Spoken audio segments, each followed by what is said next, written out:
Hello everyone, હું Mehul sir આપ સૌનું સ્વાગત કરું છું મારી ચેનલ ધ બ્રાઇટર્સમાં. તો આજના વિડીયોની અંદર આપણે ડિપ્લોમા સેમેસ્ટર 3ના ઇલેક્ટ્રિક એન્જિનિયરિંગના કયા સબ્જેક્ટ આવશે, એની અંદર કયા સબ્જેક્ટમાં તમારે કઈ રીતે તૈયારી કરવાની અને કયા સબ્જેક્ટનું તમને અહીંયાથી ઓનલાઈન ક્લાસીસ અવેલેબલ થઈ જશે આપણી ચેનલ થ્રુ, એ બધી વસ્તુ અહીંયા તમને સમજાવી દઈશ. વિડીયો થોડો લેટ અપલોડ થઈ રહ્યો છે કારણ કે તમારી જેમ હું પણ થોડા વેકેશનના મોડમાં આવી ગયો હતો, સાથે સાથે થોડા કામ પણ હતા, એમાં હું અટવાઈ ગયો હતો. પણ હવે આજથી આપણે સેમેસ્ટર 3 સ્ટાર્ટ કરી દઈએ છીએ. તો પહેલો જે વિડીયો છે ખાલી ઇન્ટ્રોડક્શનનો છે. ઓલરેડી હું તમને સબ્જેક્ટ તો કહી દીધા છે, પણ કયા સબ્જેક્ટમાં કેટલા ચેપ્ટર આવશે, કઈ જગ્યાએ દાખલા, કઈ જગ્યાએ થિયરી, કઈ રીતે તૈયારી કરવાની, બધી વસ્તુ આ વિડીયોમાં લઈ લઈએ. વિડીયો લાસ્ટ સુધી દેખજો જરા. ઇમ્પોર્ટન્ટ થોડા ઘણા મેસેજ બી તમને મળતા રહેશે વચ્ચે, એને મેક્સિમમ શેર કરવાનો કે જેથી તમને જે રીતે આ ન્યૂઝ મળી ગઈ રીતે બધા સ્ટુડન્ટને મળી જાય. ઓકે, ઇલેક્ટ્રિકલ એન્જિનિયરિંગની વાત કરતો હોઉં તો હું પોતે એક ઇલેક્ટ્રિકલ એન્જિનિયર છું, એટલે તમને તો બધી રીતે હું હેલ્પ કરતો જ રહીશ. પણ તમારે પણ જેટલા બી લેક્ચર અત્યાર સુધી તમે એટેન્ડ કરતા હોય તો કોલેજમાં ધ્યાન આપવાનું, કારણ કે પહેલા 2 સેમેસ્ટરની અંદર જનરલ ફેકલ્ટી આવે તો તકલીફ પડતી હતી ભણવાની અંદર, પણ તમારું 3rd સેમેસ્ટરથી મેઇન સબ્જેક્ટ આવી જાય ઇલેક્ટ્રિકલના, તો તમને ઇલેક્ટ્રિકલના માસ્ટર એન્જિનિયર્સ જ તમને લેક્ચર આપવામાં આવતા હોય, તો એ જે સમજાવશે એમાં થોડી ઘણી તો બધાને સમજ પડી જશે. તો ત્યાંથી પણ થોડું નોલેજ લઈ લેવાનું, થોડું જાતે પણ વાંચીને તૈયાર કરવાની. કશેથી કોઈ જ સમજ ના પડે તો પછી હું બેઠો છું, તમને હું બધી વસ્તુ અહીંયાથી પ્રોવાઈડ કરી આપીશ. તો સૌથી પહેલાં આપણે સબ્જેક્ટ્સની વાત કરી લઈએ, જે મેં પહેલાં બી કરી હતી. તો આપણા જે સબ્જેક્ટ છે ટોટલ કે જેની આપણે એક્ઝામ આપવાની આવશે, એ સબ્જેક્ટ છે 4, કે જેમાં પહેલું છે DCMT એટલે કે ડીસી મશીન એન્ડ ટ્રાન્સફોર્મર, બીજું છે EI એટલે કે ઇલેક્ટ્રિકલ ઇન્સ્ટ્રુમેન્ટેશન, ત્રીજું સબ્જેક્ટ છે આપણું EPG એટલે કે electrical power generation and transmission, અને છે છેલ્લું FOE એટલે કે ફંડામેન્ટલ ઓફ ઇલેક્ટ્રોનિક્સ. ઇલેક્ટ્રોનિક્સ સિવાયના જે 3 સબ્જેક્ટ છે, મેઇન સબ્જેક્ટ છે આપણા ઇલેક્ટ્રિકલ બ્રાન્ચને રિલેટેડ છે, કે જેમાં જે રીતે આપણે પહેલા સેમની અંદર DC સર્કિટ હતું, બીજાની અંદર AC સર્કિટ હતું, એવું સેમ અહીંયા DC મશીન એન્ડ ટ્રાન્સફોર્મર છે.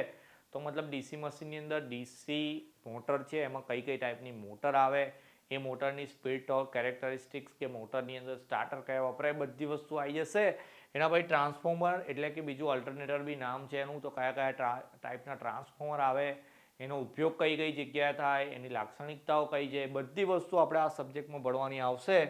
અને આટલા જેટલા બી તમારા સબ્જેક્ટ છે, એમાં લાસ્ટ તો વર્કશોપ છે જેનું પેપર નહીં આવે, સમય ઇન્ટર્નશીપ આપણી પૂરી થઈ ગઈ. આ 4 સબ્જેક્ટમાં સૌથી હાર્ડ સબ્જેક્ટ કે જેમાં તમને વધારે મહેનત કરવાની જરૂર પડશે એ તમારો DCMT જ છે. એની અંદર થોડા ઘણા દાખલા પણ તમને આવશે. ઓકે, ચાલો ડિટેલમાં જોઈ લઈએ કે આપણે એની અંદર કેટલા ચેપ્ટર છે, કયું ચેપ્ટર કેટલા માર્કનું આવશે અને તમારે કઈ રીતે એની તૈયારી કરવાની રહેશે. ઓકે, ચલો પહેલાં ચેપ્ટરની વાત કરી લઈએ. ઉપર તો જેટલી બી વસ્તુ હશે તમારી વાઇવા કે પ્રેક્ટિકલ રિલેટેડ હશે અહીંયા તમને. ઓકે, ચલો કેટલા ચેપ્ટર છે આપણા? 4 જ ચેપ્ટર, ઓનલી 4 ચેપ્ટર. પહેલા 3 ચેપ્ટર 20-20 માર્કના, ચોથું ચેપ્ટર 10 માર્કનું. 4 ચેપ્ટર તૈયાર કરવાના, પણ 4 ચેપ્ટર લેન્ધી હશે કારણ કે 20-20 માર્કના. જેમ કે પહેલું એકલું DC જનરેટર છે, તો DC જનરેટર શું આવે, એના મેઇન પાર્ટ્સ કયા, એનો યુઝ કઈ જગ્યાએ થાય, કયા પાર્ટ્સનો કયો યુઝ થાય, કઈ ટાઈપના જનરેટર આવે, એની અંદર સ્પીડ, ટોર્ક, કેરેક્ટરિસ્ટિક કઈ, એ બધી વસ્તુ ભણવાની આવે. સેમ વસ્તુ બીજા ચેપ્ટરમાં મોટર માટે આવશે, સેમ વસ્તુ ત્રીજા ચેપ્ટરની અંદર ટ્રાન્સફોર્મર માટે આવશે. અને ચોથું જે ચેપ્ટર છે તમારું ટેસ્ટિંગ છે, કે સિંગલ ફેઝ ટ્રાન્સફોર્મર સ્ટાર્ટ, મતલબ એના પર કયા ટાઈપના ટેસ્ટ કરવાના આવે, OC ટેસ્ટ, SC ટેસ્ટ, એ બધી વસ્તુ અહીંયા તમને ભણવાની આવશે.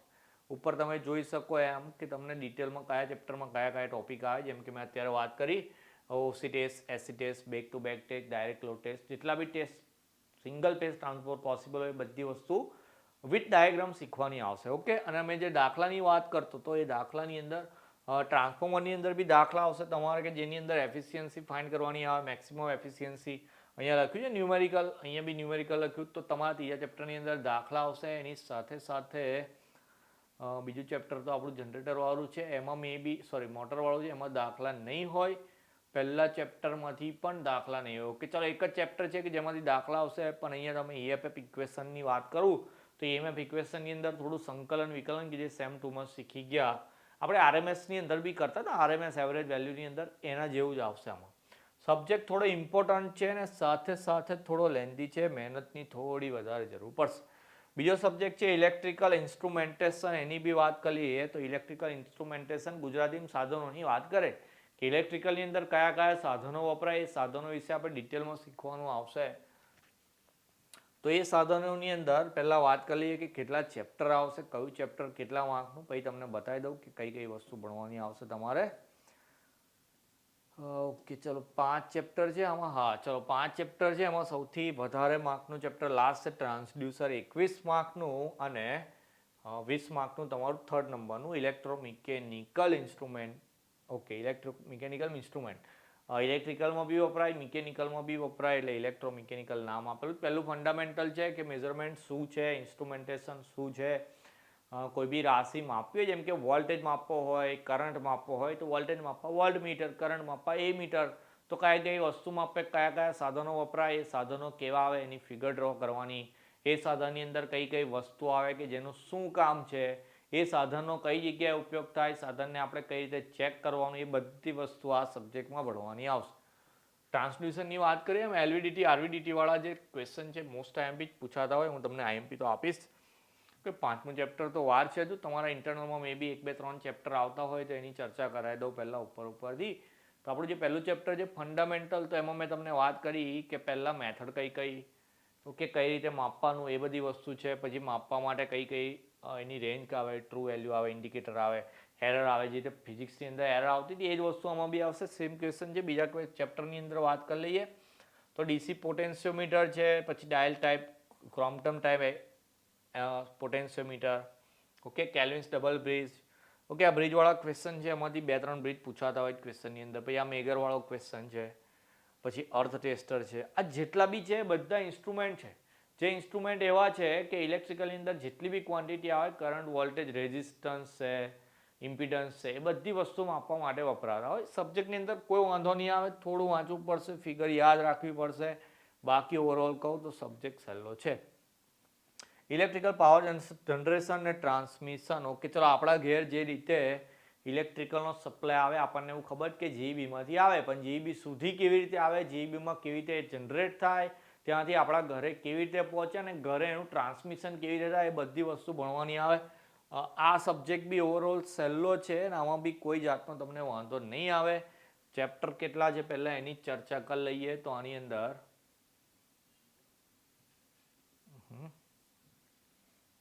એક્સપોર્ટ નહીં કરવાના છે આપણે. ઓકે, ચાલો બાય ડિફોલ્ટ સેટ થઈ ગયું છે, હટાવી દેવું પડશે એને.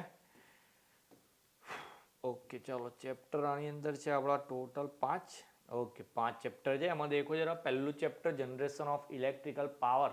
તો ઇલેક્ટ્રિસિટી કઈ કઈ જગ્યાએ જનરેટ થાય તમને એવું ખબર હશે.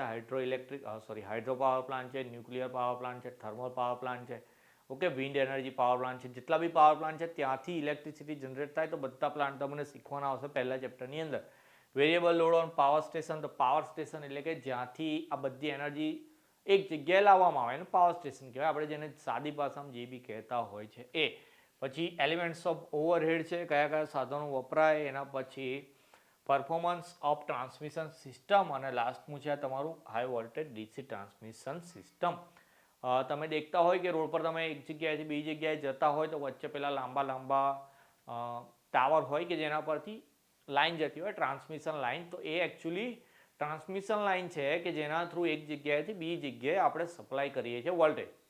તે વોલ્ટેજ કેવી રીતે સપ્લાય થાય, એની અંદર કઈ કઈ વસ્તુ લાગે, બધી વસ્તુ શીખી લેવાની. ખાસ એન્જિનિયર બનશો, મતલબ કે આ બધું શીખી લેશો તો તમે કોઈક વ્યક્તિને એટલું શેર કરી શકો કે આઈ મીન એન્જિનિયરને હું કહી શકું છું કે અહીંયાથી આ વસ્તુ આજે જાય છે, કે જેમાં શું છે શું નથી. તે તમને તમારી પર્સનાલિટી બી એક બનાવશે કે એઝ એન એન્જિનિયર તમને કેટલું એવું નોલેજ છે.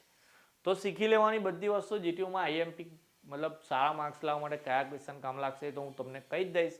પણ જેટલું બને એટલું મેક્સિમમ અહીંયાથી નોલેજ તમારે લઈ લેવાનું, કારણ કે આપણે આગળ જઈને ફિલ્ડમાં કામ કરવાનું આવશે. મતલબ કે આપણે આગળ જઈને ઇલેક્ટ્રિકલ એન્જિનિયર બનવાના છે. લાસ્ટનો આપણો સબ્જેક્ટ છે ફંડામેન્ટલ્સ ઓફ ઇલેક્ટ્રોનિક્સ. તો ઇલેક્ટ્રોનિક્સ વાળા સબ્જેક્ટ આવશે કે જેની અંદર મે બી ગેટ્સ ને બધી વસ્તુ આવે. તમને બતાવી દઉં કેટલા ચેપ્ટર છે પહેલાં એની વાત કરી લઈએ. આની ક્રેડિટ થોડી ઓછી છે, ક્રેડિટથી મતલબ નહીં રાખવાનો, પણ આપણે દરેક સબ્જેક્ટમાં સારા માર્ક્સ સ્કોર કરવાના છે. ઓકે, ચલો 5 ચેપ્ટર છે. પહેલું છે basics of semiconductor and application, 16 માર્કનું. બીજું ટ્રાન્ઝિસ્ટર ને એમ્પ્લીફાયર્સ, એ બી 18 માર્કનું ચેપ્ટર. ઓસિલેટર 10 માર્કનું. સેમી કન્ડક્ટર ને ઓપ્ટો ઇલેક્ટ્રોનિક ડિવાઇસ 14 માર્કનું ચેપ્ટર. રેગ્યુલેટર પાવર સપ્લાય 12 માર્કનું ચેપ્ટર. 5 ચેપ્ટર છે કે જેમાં પહેલા 2 ચેપ્ટરની વાત કરીએ, થોડા ઇમ્પોર્ટન્ટ છે. એમાં બેઝિક ઓફ સેમી કન્ડક્ટરની વાત કરીએ. સેમી કન્ડક્ટર એટલે ગુજરાતીમાં અર્ધવાહક કહેવાય. મોબાઈલ બનાવતા હોય, આ બોર્ડ બનાવતા હોય, કોમ્પ્યુટર બનાવતા હોય, બધી વસ્તુમાં સેમી કન્ડક્ટરનો ઉપયોગ થાય. ઓકે, તો સેમી કન્ડક્ટરની મદદથી ટ્રાન્ઝિસ્ટર બી બને, ઓસિલેટર બી બને. તમે આગળ જેટલી બી વસ્તુ ઇલેક્ટ્રોનિક્સ જેટલા બી ડિવાઇસ આવે, ચેપ્ટરનું નામ જ છે ફંડામેન્ટલ ઓફ ઇલેક્ટ્રોનિક્સ. એની અંદર તમને બ્રીફલી બતાવી દઉં કયા કયા વસ્તુ ભણવાની આવશે. અત્યારે આપણે ફોટો ડાયોડ છે, ઝેનો ડાયોડ છે, મોસફેટ છે, ઓસિલેટર, ટ્રાન્ઝિસ્ટરની અંદર પીએનપી, એનપીએન ટાઈપના ટ્રાન્ઝિસ્ટર આવશે.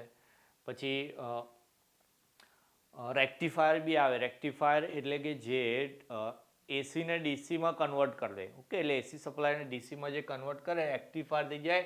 અલગ અલગ ટાઈપના રેક્ટિફાયર આવે. રેક્ટિફાયરમાં ફિલ્ટર બી લગાવવું પડે કે ભાઈ પ્યોર એસીમાંથી પ્યોર ડીસી બનાવવા માટે થોડી ફિલ્ટરની બી જરૂર પડે, એના માટે છે. ઓકે, તો આટલા સબ્જેક્ટ હતા તમારા. ટોટલ 4 જ સબ્જેક્ટ છે. ઓછા કહેવાય, સબ્જેક્ટ તો વધારે છે નહીં. મહેનત થોડી વધારે કરવાની, કારણ કે જેટલા સારા માર્ક્સ લઈ શકો એટલા લઈ લેવાના છે.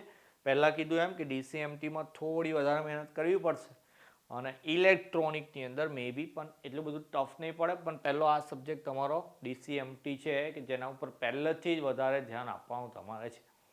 ઓકે, લેક્ચર આપણે અહીંયા પોસિબલ હશે તો બધા સબ્જેક્ટને અપલોડ કરીશું. પણ તમને એવું લાગતું હોય કે અત્યાર સુધી તમે લેક્ચર અટેન્ડ કરી લીધા હશે થર્ડ સેમના, તો આ 4માંથી તમને કયો સબ્જેક્ટ વધારે ટફ લાગે છે, શેની જરૂર વધારે છે ભણવા માટેની, કોમેન્ટ સેક્શનમાં નાખજો. એને આપણે હવે લેક્ચર સ્ટાર્ટ કરી દઈશું. જે તમે સબ્જેક્ટ પહેલાં કહેશો ત્યાંથી જ તમે પહેલા ચેપ્ટરથી આપણે એનું ભણાવવાનું સ્ટાર્ટ કરી દઈશું. ઓકે, તો આથી હવે સેમ 3 આપણું સ્ટાર્ટ થઈ ગયું. સમજી લેવાનું, બરાબર ભણતું રહેવાનું, સાથે સાથે પોતાનું ધ્યાન પર રાખવાનું.